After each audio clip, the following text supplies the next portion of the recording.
O'zbekiston termasi jahon chempionatini boshladi. Mag'lubiyat bilan. Va keyingi o'yindayoq jamoani Portugaliya bilan qiyin bahs kutmoqda. Qog'ozda bu guruhdagi eng qiyin raqib va Kolumbiyadan mag'lubiyat atta umid bermaydi. Ammo o'zbek muxlislari tushkunlikka tushmasliklari kerak. Bugun biz Fabio Cannavaro jamoasi haqiqatdan ham portugallarni, ayniqsa Cristiano Ronaldoning lol qoldira olishini aytib beramiz. Birinchidan, kolumbiyaliklarga yutqiziq mutlaqo bir tomonlama zarba bo'lmadi. O'zbekiston birinchi taymda munosib o'ynab, kofechilarga faqat ikkita aniq zarba berishga qo'ydi. Bunda Abduqodir Husanov boshliq himoyaning xizmati katta. Shuningdek, o'yin qanotda Behruz Karimov quvontirdi. To'g'ri, top Kolumbiyaga berildi va 29 ga 71 egalik foizi o'zbeklar xom xayolsiz o'z kuchini real bilishini ko'rsatdi. Biroq Janubiy Amerikaliklar safida Luis Diaz, James Rodriguez va Daniel Munoz kabi toplar borligida nazorat yo'qligi va birinchi taymdan keyingi 0-1 baribir qoniqarli. Tanaffusdan keyin O'zbekiston yaqqol qo'shdi.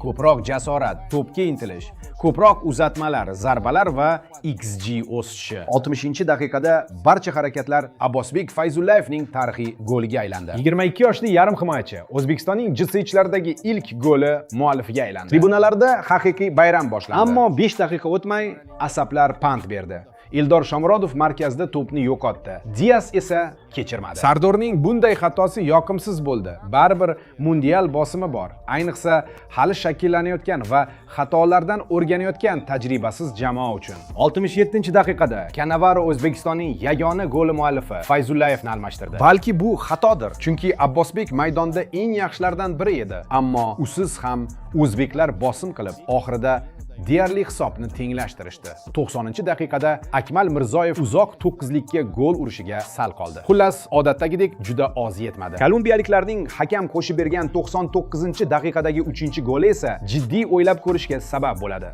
O'zbekiston jamoasi ushbu JCH'da o'yinlar uzoqroq davom etishiga tezroq ko'nikishi shart. Birinchi turda deyarli har bir o'yin 95-daqiqadan oshib 100 daqiqagacha cho'zildi. Sababi o'yin davomidagi suv ichish tanaffuslari uchrashuv oxirida to'liq qo'shib berilmoqda.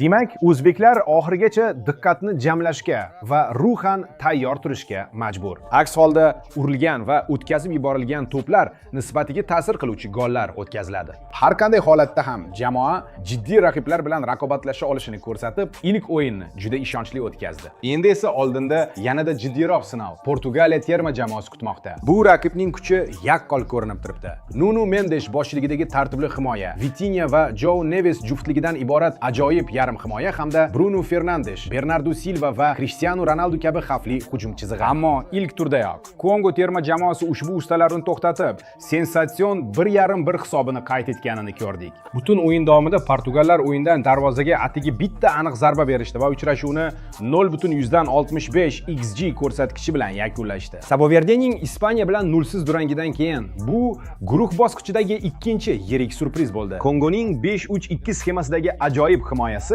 O'zbekiston uchun Portugaliyani to'xtatish bo'yicha tayyor qo'llanma bo'lishi kerak. Himoyadagi zich blok, har bir kurashdagi bosim, patkatlar, to'p olib qo'yishlar va raqib ochilgan lahzalardagi tezkor qarshi hujumlar. Raqamlar hammasini aytib turibdi. Kongoliklar 35 marta to'pni qaytarishdi va yerdagi duellarning 71%ni yutishdi. Cannavaro shogirdlariga aynan shunday tajovuzkorlik va fidoriylik zarur. Shuningdek, Ronaldo va Fernandesga qarshi juda ehtiyotkor o'ynash muhim. Hustondagi o'yinda ushbu ayyor juftlikdan har qanday vaziyatda ham ko'z uzib bo'lmaydi. Agar Abduqodir Husanov, Abdulloh Abdullayev va Rustamjon Ashurmatov triosi xotirjam, ammo tajovuzkor o'ynasa, Portugaliya minimal imkoniyatga ega bo'ladi. Agar vaziyatlar yuzaga kelsa, O'tkir Yusupov hayotidagi eng yaxshi o'yinini o'tkazishi shart. Kolumbiyadan 3 ta gol o'tkazib yuborilgach, buni aytish oson, qilish esa qiyin, ammo boshqa yo'li yo'q. Yusupovga 2 ta, 3 ta emas, 10 tacha yoki undan ko'p sev kerak bo'ladi va bunga tayyor turish shart. Oldinda esa portugallar nazoratni tiklashga ulgurmasligi uchun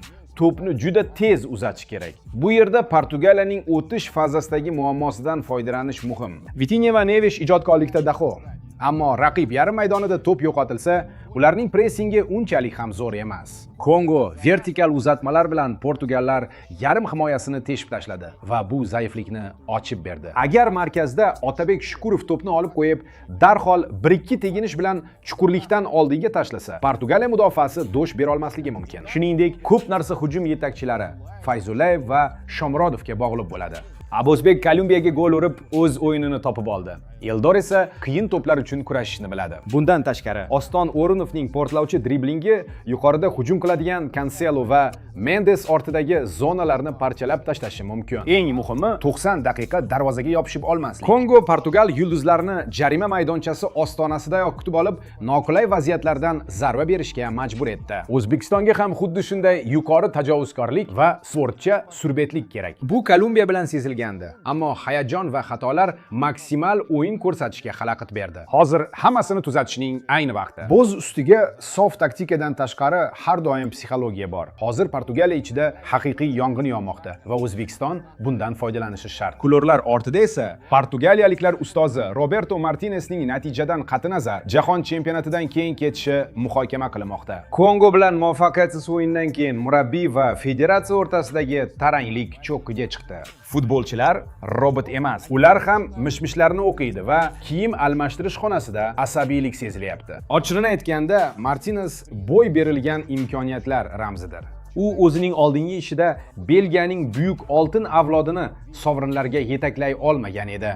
Roberto ixtiyorida Eden Hazard, Kevin De Bruyne, Dries Mertens, Moussa Dembele va Romelu Lukaku kabi haqiqiy maxluqlar bor edi. Ammo 6 yil ichida Martinez ular bilan mutlaqo hech narsaga erisha olmadi. Unga nufuz, xarizma, taktik universalizm va g'oliblik tafakkuri yetishmasdi. Hozir esa Roberto vujudidagi o'sha kamchiliklar eng no'rin pallada yana bo'y ko'rsatmoqda. Portugaliya matbuoti uni o'jarligi va sport formasiga emas, faqat nomlarga ishongani uchun ochiqchasiga maja qiladi. Gap albatta yoshlar zarariga hamon asosiy tarkibda tushayotgan, ammo eng yaxshi formasidan uzoq Cristiano Ronaldo haqida. Qolaversa, Bernardo Silva bilan yangi mojaro. Kongoga qarshi o'yinda murabbiy jamoa yetakchisini tanaffusdayoq almashtirdi. Bu esa tushunmovchilikka sabab bo'ldi. Yarim himoyachi eng yaxshi formasida bo'lmagandir, ammo 94% aniq uzatma va hujum zonasiga 6 ta pas bergandi. Himoyani yorish kerak bo'lganda, Martinez uning kreativligidan shunchaki voz kechdi. Umuman Portugallarda muvozanat yo'q. Ronaldo hamon o'yin unga moslab qurilishini talab qilmoqda.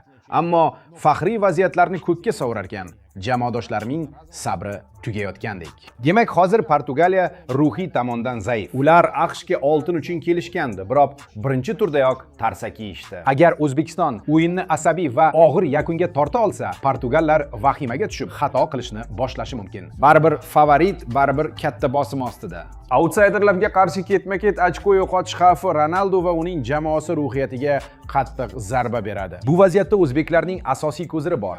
Bu xarakter va yo'qotadigan narsasi yo'qligidir. Portugallik yulduzlar taktika va Ronaldo tufayli janjallashayotgan bir paytda oq bo'rlarda to'liq birdamlik hukmron. Kanavaro yigitlari uchun bu jahon chempionati tarixiy debyut va maydonni tishlashga tayyor bo'lgan hayotiy imkoniyat. Boz ustiga ularga bosim yo'q.